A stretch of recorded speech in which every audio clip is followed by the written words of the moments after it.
Well, Dennis was great because I met with him early on in the process, and we talked about how involved I should be. And he gave me some really great advice in terms of my level of involvement. Of course, I was involved in the process. I knew who the candidates were. But Dennis, of course, kind of tempered my involvement in the sense that he told me, he says, you know, you really want this choice to be made by the search committee with involvement of the staff in the end. You really don't want it to be a Paul Boudreau choice for the future.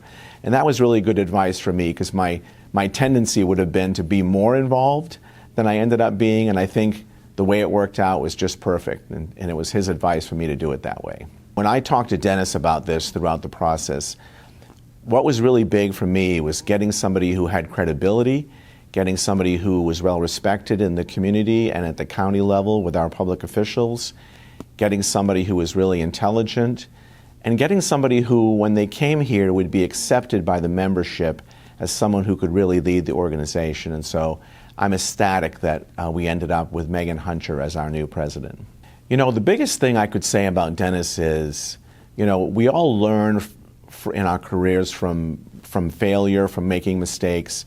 Dennis can sit down with you and tell you about searches that he's gone through that, you know, were challenging.